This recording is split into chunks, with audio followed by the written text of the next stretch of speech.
Hello, boy, and welcome to the Comedy Slam podcast. I can't do it with a straight face now. Sorry. Hello, and welcome to the comedy. Do it with a bent one. Hello, and welcome to the Comedy Slam podcast.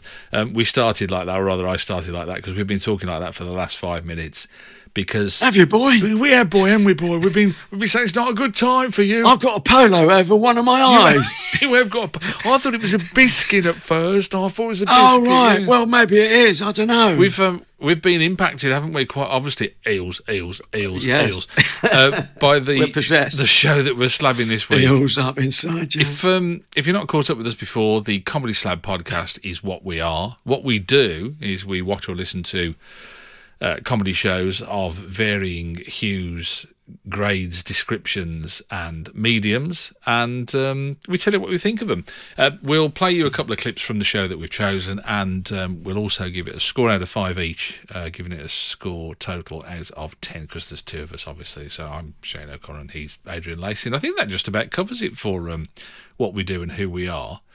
What we're slabbing, if you haven't guessed already, is the Mighty Boosh, and we'll talk about that a little bit more in a little while. But comedy news first of all. Well, it's matters arising, parish notices, as someone used to say when I was an announcer on the Beeb. Am I going first? Yeah, go on. Because I gather you've got a little something for me. Oh, it's just a little soupçon. Picking up where we left off last week, I'll ignore that.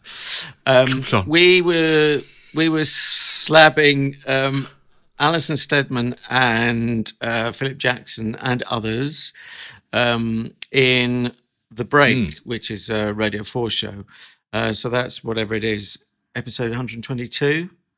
Was it 124 now? It was 100 and this is of our shows, isn't it? 122 was last week. This is 123. Yeah. Right. Okay. Well, if you want to investigate, but the interesting thing that you picked up on and asked me about was the fact that 3 or 4 of the actors had more than one role to play. And my girlfriend, the former actor and former manager, not at the same time, she wasn't an actor-manager, but she said, you're missing a trick there. She said, here, boy, you're missing... No, she didn't say it like that. What a good time for you, boy. What a good time. You got it wrong, boy. Yeah. Let me just correct you on one thing. Everything. No, she, having been an actor... She said it's actually... Because what were the two theories? You said, was it money or... Sex. Something else we couldn't quite define, or was it the style of the drugs or something like that? It's usually one of the two. I had a bigger beef, but I'll tell you about that in a second. Go on, tell me what you're going to say. I don't wish to know about your bigger beef. I mean, we can slap it on the slab and see who salutes, see if it makes a noise. I'd really rather not. Like an eel.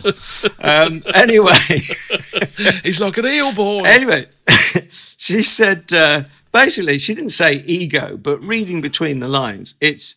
Imagine as an actor, you're offered not one role, but 3. It was 3 in the case of Alison Steadman, a twin and playing Philip Jackson's other partner. And she said, that's a great challenge for an actor, and who wouldn't leap at that? Right. And I said, you sure there's not more money in for doing that? And she didn't seem to think there necessarily would be. And certainly in radio, you know, on limited budgets, it might not make much difference, or if at all. But I hadn't thought of that. I suppose it's the lazy man in me thinking, oh, blimey, have I got to do 3 roles instead of 1? Yeah, I never thought of an ego thing, but you're right. My thing was with it was that they go from one scene to another. If you remember, I was saying I didn't understand why they go. Oh yeah. Well, you'd be one character in one scene, and then almost the next words in the next scene would be you doing another voice, which never works because you can I can generally tell. I don't know whether I'm more attuned to it than most people, because being the bore that I am, I sit with my wife and go, "Oh, listen, who's doing the voiceover for that advert?" And she'll go, "We must never get married, you and me." I know it's terrible. You wouldn't last. We won't leave the house. You wouldn't last 5 minutes. Yeah. No, I don't think I would. I mean, I don't know how your wife has, but that's a whole up. That's a different podcast. A lot of people say that. I don't really know, but yeah. So I'm kind of attuned to that. I don't know, but yeah, that was the thing that got me. But yeah, that's an interesting point. Actually, I'd never really thought an ego thing. Yeah, interesting. I didn't mean it in an unpleasant way, and I should point out, my girlfriend Alison didn't say the E word, but like a challenge. Sorry, I should say. A challenge, yes, a challenge. It was particularly difficult. What you're saying, the effect of adjacent lines or whatever, when you're playing two halves of the same pair of twins, or both halves, that's, I would say, even more of a challenge. And as I recall, Alison Steadman didn't make much differentiation, deliberately one assumes, between twins. No, I mean, no. you know, twins look the same. Do you want them to sound identical on the radio, particularly when it's the same actor playing them? I think if I'd directed, I would have, if I'd gone down the route of casting one actor to do both, I'd still want some differentiation, I think. Yeah. And then because she played their older sister as well, didn't she? Which is... Yeah. But yeah. Oh, interesting. So that's 4 roles she played. Yeah. The one I spotted this week was... do you remember Keith from The Office? The big... I loved Keith. I worked at Channel 5. I was convinced there was a bloke there who was the same person. And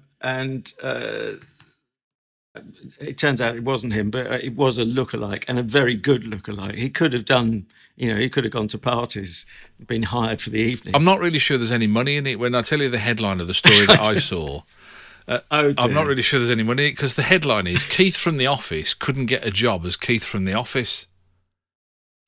Apparently his agent... What, in a tour? Or? No, it was an advert. His agent saw an advert for they wanted somebody in an ad to, and they said they wanted. I think I've got the exact quote here. I think it was for Norwich Union, and the brief said that they wanted a sort of Keith from The Office character.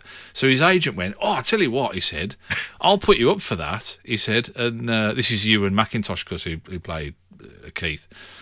His agent said, I'll put you up for that, Ewan. You'll be just right for the role. And they went, "No, you're all right."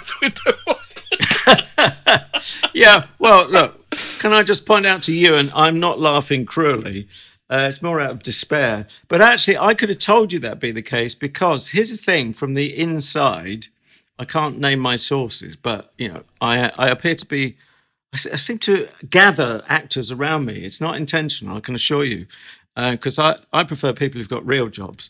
Just joking, actor friends. But actually, they have got real jobs. They're working in cafes. They all have now, yeah. But yeah, exactly. No, I just recall, who was the guy who played? You'll know this. The guy who played Finchy. He's got this fantastic voice, and he does do voiceovers. Oh, Chris Finch. He does. He does a lot. I mean, he appears in the programmes and all the voiceovers in between, and then he does the adverts as well. And he probably does the announcing. And he's done the, is it Gaviscon, or one of those sort of stomach settler type things? Yeah. Anyway, he said to a mate of mine, they were both going for the same gig for an audition, and it had said somewhere in the rubric, we want a sort of officey feel. But the giveaway there is, and I think it applies to the Keith thing you were talking about, that role, an office type role. Right. And he said as soon as he saw that, his stomach just... sank. Yeah, thank you. Whatever stomachs do when you get bad news. It just, in the pit of his stomach, it was, I'm not going to get this, because he is actually The Office, therefore he's not going to get something where they're trying to get an office feel. Yeah. Now, I don't know, I mean, it sounds like it might have been the case with Keith. It ruins a good story in quotes.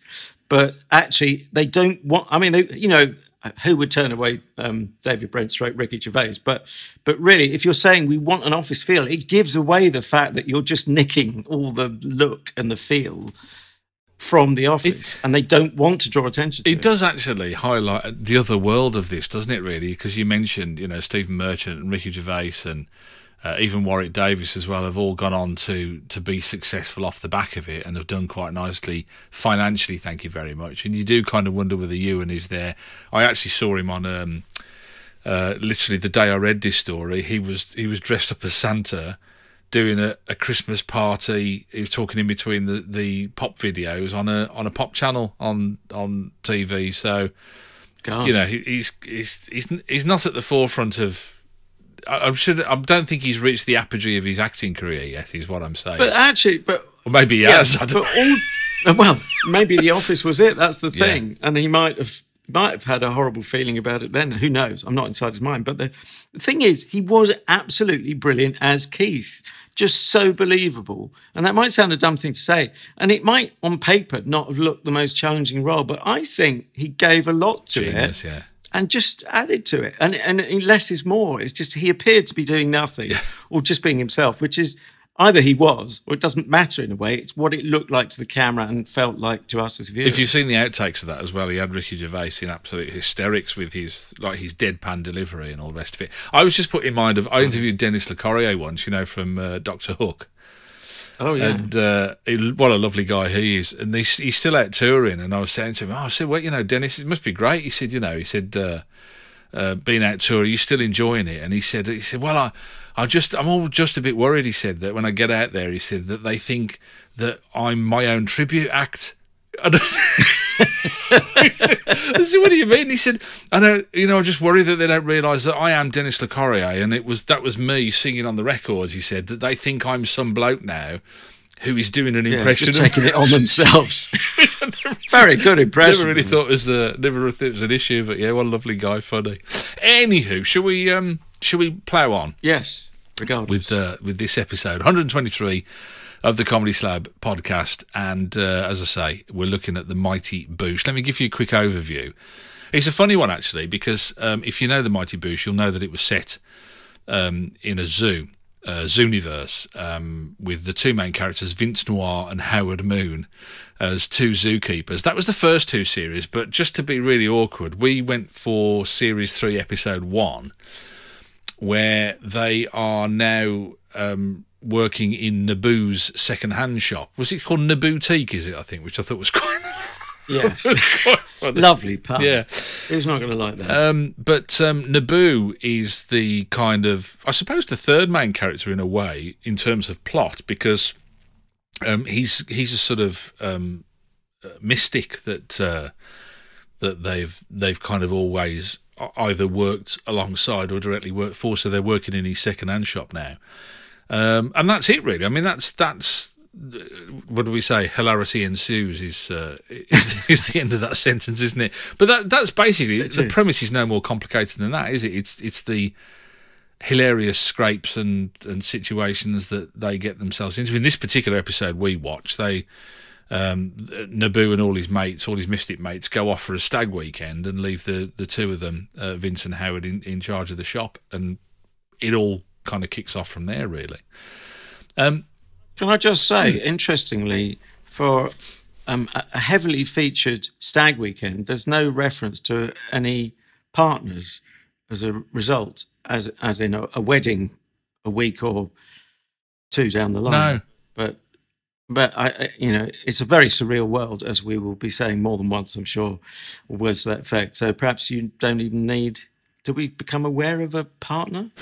Or have you not seen many in this series or any? Do you know, I've watched all of it, but so long ago, and as a result of this, I think, actually, I really must get around to going back and having a look at it. But I've seen all of it, but I can't remember whether. And the thing is, as you say, because of the surrealism of the comedy, it can go in any direction. I mean, you wouldn't want to bet a pound on knowing which way an episode would go from the start, would you? Because it has so many tangential frame references that it can go off in, so you kind of think, well, I wouldn't even guess, you wouldn't like to guess, would you really? So I don't know. Shall we, I mean, obviously we want to get a headline from you, which will give us a steer on what you thought about it, and then we'll talk some more about it. Before we do that, should we get a clip and get it into our ears? And you want it in your ears, boy? I don't want to clip round the ear. Wasn't a good time for you, was it, boy, having it in your ears? So Vince Noir, Howard Moon, looking after the shop. Nobody else is around, and there's a bit of rivalry. There always is a bit of rivalry between the two characters. Even when they worked in the zoo, there was always a bit of rivalry between them, which is adds a kind of comic dimension as well. But Vince, who is played by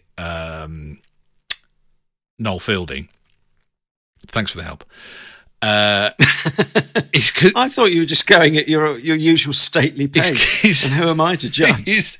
Vince is convinced that he's a better salesperson. Convinced, I like it. Vince is convinced that he's a better salesperson than Howard, who is played by Julian Barrett. All right, there's no need to help me. I was just going at my own stately pace. So they've got this rivalry going on between them, but Howard apparently has been working on his new technique. Check out my new pitch. Okay. You can be the customer, okay? Oh, which customer shall I be? You can be anyone you want. All right, I'll be Neville Bamshoot. Neville Bamshoot. Okay. Hi, Neville. Hey. How's the wife? Not great. She's got a bit of... Oh, dear. Well, on the plus side, you've got a lovely jacket there. Yeah, it is cool, isn't it? But it's a little bit worn at the elbows. I know what you're thinking. You're thinking, I'm going to have to throw the jacket away. Whoa there! Because I have the solution. No way. The Howard Moon Elite Elbow Patch Collection. Look at the range of colours. Going all the way from deep, profound muffin through the angry beige, right out there to a very aggressive nutmeg. I can see what you're trying to do, but I could pretty much pick these up from any shop on the high street. Oh, I see what you're saying there. Connoisseur of the patch, like myself. I have another patch. I call this one the Chameleon Patch. Where is it? Exactly. It's right here. This patch will change colour to match its environment. Wow. Behold. How long does it take? Take anything up to 2 hours. Right, and then your elbows become the same colour as your surroundings. That's right. And the benefit of that is... OK, that's not the patch for you. Do you want a headline, son? Give us your headline, boy. Here it comes. I would be a mighty douche if I didn't like the mighty boosh. Oh, I like it. How's that? See what I did there? Yeah. Like that one. Like that one. Thank you. Do you know what, though? A round of applause. I would... I wouldn't have guessed that. Oh, because I don't like fantasy, according to you. Does this count as fantasy? Maybe not. Maybe surrealism isn't the same as fantasy. I don't know. You're not a fan of fantasy, are you? You're not a... You like things... Well, we've had this debate before. You do like things grounded somewhat, don't you? Do you know what I mean? And what you're saying is I'm a dullard.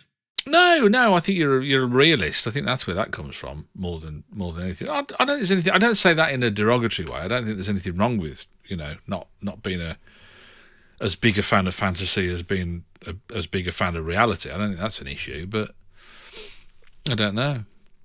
What was it then that what grabbed you? Was there a point? Well, what I'm going to say is, yeah, I'm not suddenly a convert to this kind of comedy, and equally, you won't be shocked that I'm not going to do what you did and watch every episode of all 3 series. But I do think it's a very good example of what it's trying to do, which is just create an entire... It's not even a parallel universe. It's an angular, offered a weird angle universe. And as you sort of hinted at, that it could go anywhere, and indeed it does. Yeah. I just like the fact it boldly goes in that sense, and it's well performed, it's well shot, nice bit of editing and effects and all of that, and everything comes together. And I just thought it'd be mean not to think and not to assess it as a good example of the form, even though I'm not not day to day hungering after this type of show. But it was a breath of fresh air, especially. It comes along anyway, whatever you've been looking at as a gear change. And as far as that goes, I enjoyed it. Do you think, here's the thing for you, and I don't know, this is just something that just occurred to me. I just wonder, do you think the reason that it is so, I was going to use the word professional, but that's probably not the right, so competent at what it does, is because this is a really good example of long form development. This actually started on BBC Radio London, which it was London Live. Oh, on Radio London? Yeah, it was London Live at the time. Oh, gosh. Then it went to Radio 4, didn't it? That's right. So it went from like local radio to Radio 4 to television. And you kind of think by the time it's got to what, and this is the 3rd series we're watching, by the time it's got to the 3rd series, they're both probably really quite comfortable in what they've created, and after the first series gets the acclaim that it does, I guess you've got that comfort then to think, well, we're on the right track, we know what we're doing. do you think there's anything to be said from that? It comes out of a kind of very long form development process. Yes, although I always feel that can work against something if it's too long in the tooth, can't it? But it does feel like feels like it's certainly on form here. And I didn't know that about the local radio thing. And now you've mentioned that, in a pre-London Live Age, because BBC Radio London as was and possibly is and ever shall be, or will be again soon, just hang around long enough, it'll have a rebrand. Yeah. It was GLR, Greater London Radio, at one stage, and that's where Chris Morris got his break. Yes. Okay, he'd done something in the West Country, but I think he'd done serious news, apart from the fact he tried to Fill the new studio with helium. the helium. Yeah. Yes, it was very good. Yeah. And you can find that on the YouTube. But he wasn't doing his thing, was he? Right, when he was at Radio Bristol. No, but you got the feeling that GLR gave him his wings. It let him soar anyway, and then Radio 1 came calling, and then TV, and then film. He's done fantastic sort of gradual progression. The next medium's always been bigger. Although there's conflicting stories about what was happening at Radio London and whether he was actually allowed to broadcast what he broadcast, and I don't know whether it's the Chris Morris machine working there, that he's actually making it into something that it wasn't, or whether I've heard stories of him sort of going in and putting programs on Christmas Day instead of one pre-recorded program, he put his program on, which I wouldn't. One could believe that. Yeah, I wouldn't doubt for a moment, and by the time the chance of the editor being up at that time on Christmas Day and putting the radio on are quite remote. But I don't know. And the other thing for me as well is the chemistry between the two of them. Between Fielding and Barrett. Barrett. Who did I leap in at the right time there? Give you long enough. Enough rope. I was acting. What's the matter with you? Oh right, sorry, Donny. So was I. Who incidentally, I don't know. Do you know he's Mr. Julia Davis? Did you know that? I've only found out. I'd be lying if I said it was longer than an hour ago when doing my homework. But yes. What a pleasant surprise that was. Julia Davis of Nighty Night and Sally Forever, which we did slab, the latter of those two. Yeah. But yeah, I mean, the chemistry between them works for me because the one being such an introvert and the other one being such an extrovert, that kind of, and they play those roles as well. I don't know, that has an impact for me as well. Yeah, and Noel Fielding, I mean, I don't know how much is him in that character, but he's so comfortable with it, isn't he? I mean, the relaxed smile says it all. And there is a really interesting dynamic between them, sort of protagonist, antagonist, typical sort of push me, pull you type thing.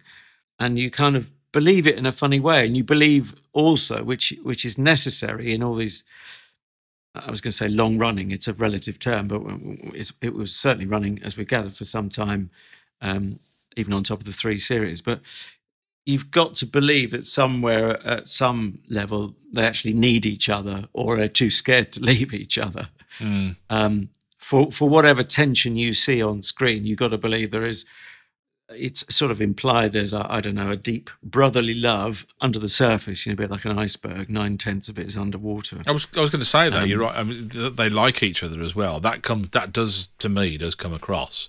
I'm not making the case that it matters on a world stage, but I am interested in showbiz. I had a dream this morning. The most intense dreams are the ones you can remember are the very last ones very often. And I'd been awake, and it was like a glorious moment, a bit like when you go back from tending the kids and realise you've got a couple of hours extra sleep. I realised I had another hour. I dreamt about being in a theatre, which at the moment is quite a dream anyway. And I was on the stairs, I think with my girlfriend, and then someone passes holding a swan. And someone says to me, "Oh yeah, that's the swan in part 2 or act 2." That's my dream life. No wonder everything shocks you. Have you tried changing the dose? I think, I haven't got the meds quite right at the moment.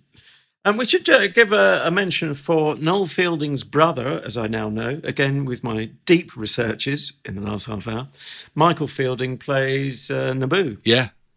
The guy in the turban. I think I must right in thinking that they have different. One of them has one different parent from the other, or It's probably mutual if there is. It can't just be a one-way street, can it, if you think about it?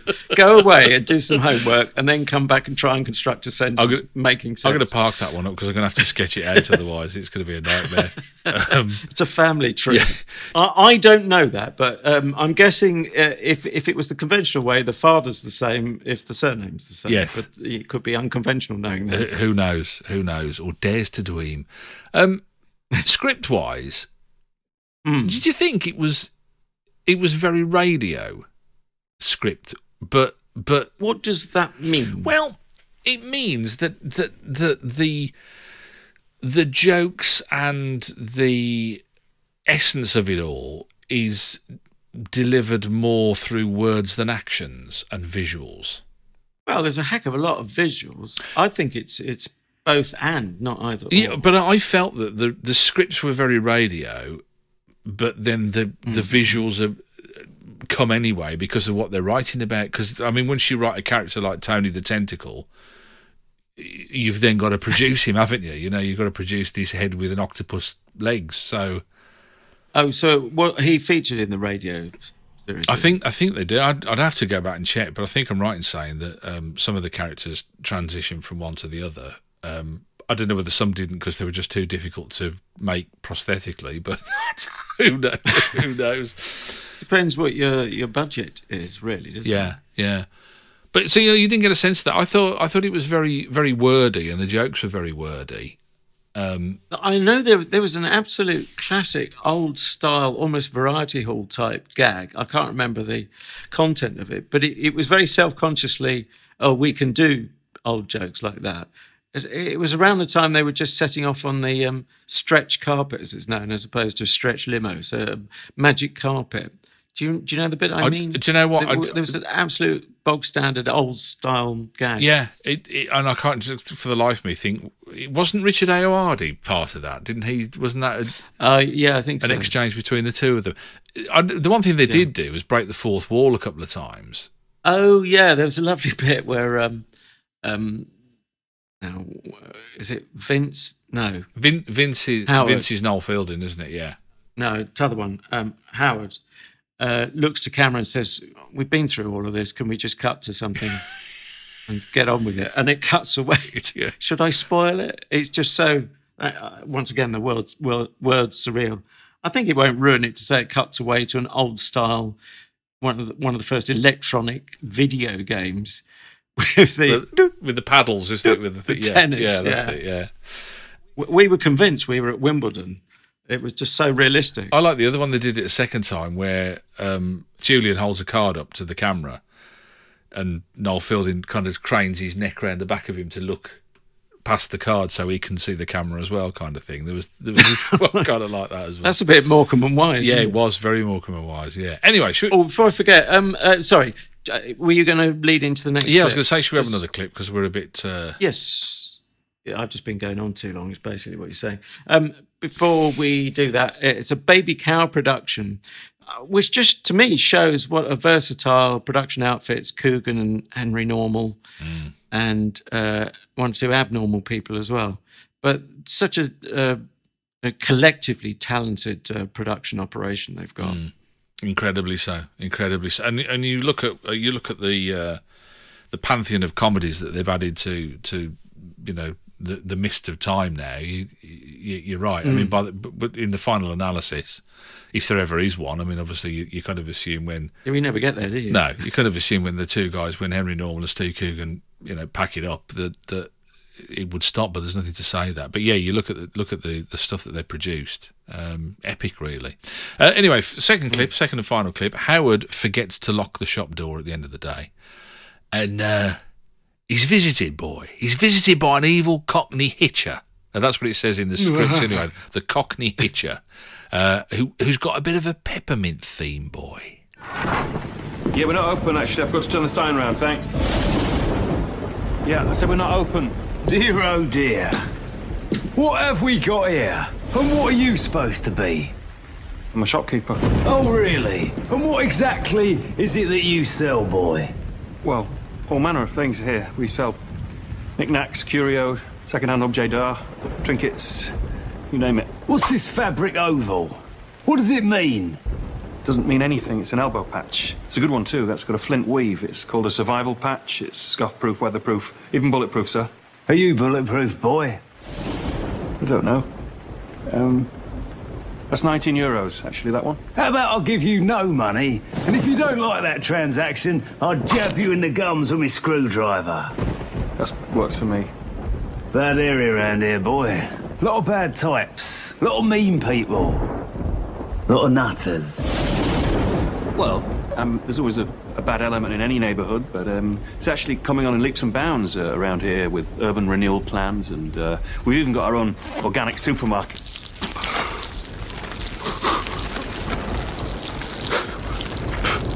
Oh, yeah. Did you enjoy that, boy? Got any urine all over your face? That was a bad time for you, wasn't it, boy? Don't worry, though. I won't let it happen to you again. Because I'm going to protect you, boy. Because I love you. You? Darkly homoerotic at the end. You promised me we weren't going to have the wazzing scene. Lied. I forgot. And the interesting thing, well, many interesting things, if you can call it interesting rather than disgusting, is that Mr. Barrett, Howard Moon, doesn't flinch or move away. Maybe he's too scared of this horrific picture. I think he's acting. He's so good. I think you can see him weakening through this. It's one because we watch these twice, don't we? We do like a kind of just a regular watch through and then sit and take notes.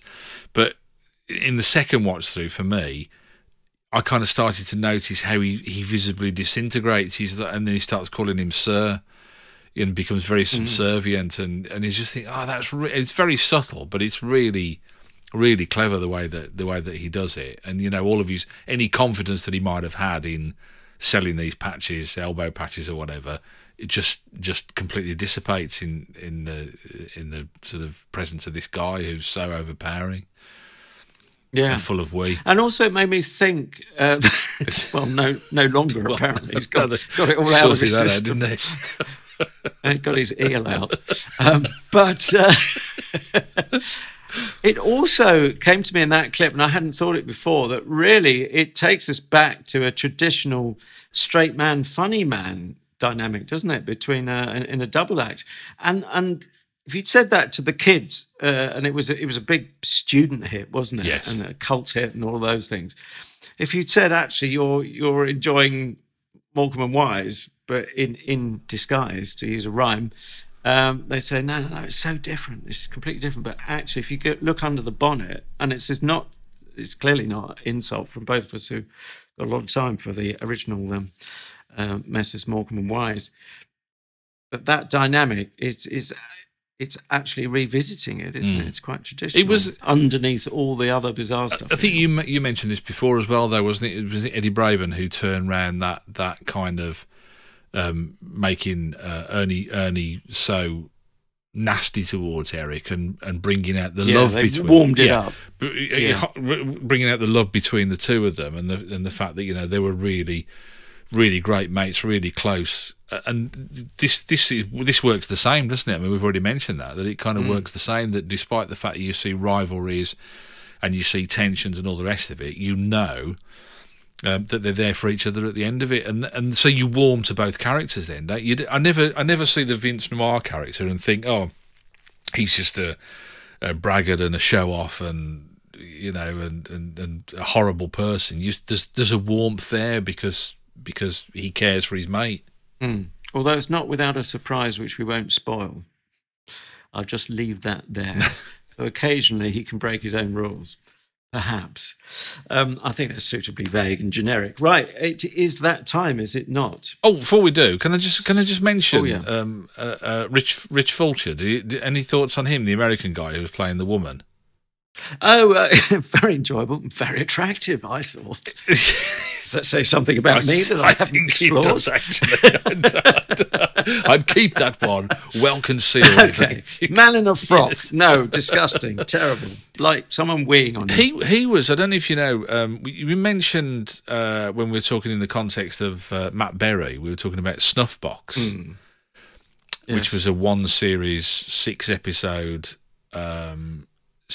I hesitate to call it a sketch show, but I guess that's kind of where they were heading with it. But it was very off the wall in a similar way to this. And Matt Berry's partner in that was Rich Fulcher. Ooh. So, you know, they're kind of, I mean, he's been going in this country for ages and doing various bits and pieces and supporting actor stuff as well. But I mean, I've always liked him, but he's always a bit, you know, if you know he's in it, you know it's going to be a bit bonkers. Do you know what I mean? It's that kind of sort of thing. That. Yeah. But okay, I'll just put on the notes that you fancied him anyway, and we'll leave it at that. Oh, and I was going to ask you if you know a bit of trivia here, assuming it's correct. We have to hope. Why is it called the Mighty Boosh? Do you know? Yeah, I do. Yeah, you've spotted it in your researches. Yeah, I was go on. You say, because I think it's quite because. Well, I read it. It's Noel's brother Michael, who, as we gathered, is Naboo, as in Nabootique, with the turban. As a lad, he had a fancy haircut, which got dubbed the Mighty Bush. So it says. And I think it was in an accent. Was he got a mighty boosh? Yeah, well, exactly. In some parts of the country, you would say something that sounds more boosh, double O, rather than the U sound. Yeah. I just love it because it is wonderfully obscure, isn't it? It's quite an appropriate title for it because it kind of it fits for me. I mean, it's one of those. It just everything kind of fits with it, really. But well, Noel's got a great haircut. That's certainly. Certainly has. It just looks like something out of Top of the Pops from my youth. It's so sort of retro glam rock look, complete with the V-neck, open-chested outfit. I did look to see what was the situation regarding scripting and improvisation, and I think it's one of those where they do script it, but then improv is encouraged. But I think it's only between Fielding, Barrett, and I think Fulcher as well. Has the ability to, because he's just great at improvising. You can tell he's just madcap, I think is the best way to describe it. So it's kind of a mix of scripted and improv as well. Because there were bits. There was one little bit where they talked over each other, and I kind of thought, that was a bit of improv there that you saw. You could clearly tell. I think they were talking about his stomach or something. I can't remember what it was, but yeah. Anyway. Yes, that rings a bell. Sorry, you're quite right. It is. The interesting thing as well, they were talking about money. I don't know why they use the currency euros. Oh, no, I just found that funny. It's a running gag, in fact. But I always thought it was going to revert to sterling at one point, and then I thought I would find that funny as well. To have something 90% euros and then just a throwaway. But clearly I wasn't at the script conference and they stuck with euros. Yeah. I like it. I like the fact it's never consciously referred to, and so it's a mystery that remains a mystery. Yeah, I quite like that. Although at the same time, other times you'll hear me say, "Yeah, I abhor mysteries. I like to solve everything." But you're never going to solve this show. You have no ha'porth chance. No. From how could you possibly analyze it? And that's half the fun of analyzing it, that you can't really. All right, whose turn is it to go first with the old numbers? I suspect it might be mine. I don't feel I've done it for ages. I'm going to go straight in, wang in, number wang, with a mighty 4 out of 5. Ooh, 80%. Well, not bad. Eh? As you talk, because I just type these in because I'm very digital these days. And, and as you were talking, I was just on my notes. I just typed in the score that I'd given it, and as I pressed the number 4. Oh, spooky. You said 4 as well. So, it's a 4 from me and it's a 4 from him. Good night. Good night. It's a good night from him. So the Mighty Boosh gets 8 out of 10. Very respectable indeed. And up there in the winners as far as we're concerned, isn't it, really? We both liked it that much. Yeah. Quite interesting. And also quite a rarity for us to give the same score, although it's not so many weeks since we both gave a 4 out of 5, which doubtless in a moment your eye will have looked up where that is. Stella Street? Which show? Ah, the very same. Oh, my word, look at it. Which was quite off the wall as well. Yeah, it was actually, yeah. Anyway, time for you to give us our homework for next week. What, pray tell? Oh, there's me dropping my swizzle stick. What, pray tell, have you chosen? Watch your swizzle stick, missus, and keep the eels out of your drink. I have... Don't slurp. I have gone to a show that I've just made a passing reference to, and it's not going to narrow it down too much because every now and again, quite frequently actually, we say, oh, we must put that on the slab. And so we go on. But the delight of this is there are so many shows out there and we still have only, it seems, scraped the surface. But I certainly refer to this show. What shall I give you a clue as? I could say it's multinational, although that might be a bit cruel because it's slightly wrong-footing you, even as it's also telling the truth. Make sense of that if you can. It's a game of two halves. If you know do you know The Bridge? Scandi Noir. It's a Danish-Swedish. I know of it. I've never. I've made it a life's mission never to watch anything with subtitles. Okay, no, that's fine, and we will never be slabbing it on the grounds that it's not a comedy. But if I tell you that it's so you got two countries involved, two financing operations in the two countries, of course, and your two lead characters, male and female, one's from one country, one's from the other. There's a clue, and that's all you're going to get. Flipping heck, that's the clue. Yeah. Could you give me another clue? Like, tell me what it is. Mm-hmm. You're not even going to try. No, I've no idea what. Here's one. You might as well have said. Well, I very nearly did because that would have been one of the countries. Oh. And you've just said good evening, everyone, in their language. Wales.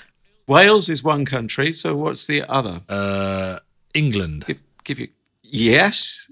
And so what comedy might that point us towards? There can't be too many. Never the Twain. There should be more. No. Oh, I thought they got it then with Donald Sinden and Windsor Davis. Oh, right. Okay. No, you'll put that on the list. Think Boy Meets Girl. Oh, yes. See, I don't really know it, so I don't. That's well, all the more reason to slab it. I've never watched an episode of it. Gavin and Stacey. The very same. Multinational, Boy Meets Girl. One from one country, one from the other. It's like The Bridge with laughs. Okay. It's the Menai Strait. And what are we? The Severn Bridge. What are we doing? What series? Well, oh yeah, good point. I thought we'd guess what? Going at the ground floor, series 1, episode 1. Which, if you've never seen any of them, you won't have seen that. And I don't think I've ever seen the first one. And as we speak, it's on BBC iPlayer, certainly in the UK, and for the next 8 months. From this point in history. Okay. So, but don't leave it too long, dear listener. You've only got a few days before we put it on the old slab of comedy. All right. So, Gavin and Stacey, Series 1, Episode 1 for next week. In the meantime, we're off ski. And just to remind you that if you've enjoyed the Comedy Slab episode and you want to know where to catch up with all of the humongous 122 episodes of our back catalogue now, you can catch them on Stitcher, Spreaker, iHeartRadio, Apple Podcast, the number one place to find it. I sent you the figures the other day. Did you? Oh no, it was a different chart. The number one place still to catch the Comedy Slab podcast is Spotify. Yeah, Spotify's come from strength to strength with podcasts. Quite interesting, isn't it? Really. But yeah, and also on YouTube as well. You can catch us there, just at Comedy Slab. And we are at Comedy Slab, likewise on Twitter, and our Facebook page is also that. So if you could like the latter, follow us on the former, and you'll find a tweet about something that we were talking about last week, apropos Michael McIntyre and so on. So that's one of many good reasons to follow us on the twits, at Comedy Slab. Thank you, Mark Riley, for that I just like his phrase, the twits. Credit where credit's due. None goes to Shane. No, loads goes to Shane, of course. What else? Oh, yeah, if you could recommend us to friends and family and so on, that'd be marvellous, whether it's over Zoom or in the real world, if you can remember that far back. And also a generous star rating on iTunes, Apple Podcasts would be massively appreciated as well. Thank you in advance. It's nice when people give us suggestions on social media as well. It's just a shame. Oh, It's a shame so many would really hurt if we actually did them. But yes, go take a running jump was one of the nicer ones. No, somebody was saying about somebody sent us a note the other day, didn't they, about merchandise? How we should do some merchandise. Yeah, the wonderfully named Blair Carlton, who it turns out isn't actually called that, and sadly there isn't a car called a Blair Carlton, but there should be. Yeah, yeah, I think it's a lovely idea. So we're working on that, the Budgie Smugglers, anyway. So we'll keep you posted on those. I mean, it's obviously not going to be a one-dimensional line. It'd be Budgie Smugglers and Mankinis as well. So we'll do the whole range, as it were. Yeah, we might have to settle out of court with Borat. Yeah. Anyway, boy, all this drinking purple and talking to you has made me full of urine. I'm going to have to go to the toilet, boy. Well, as long as you don't do it over me, all right. Mind my tentacles. Your what? Oh, you heard.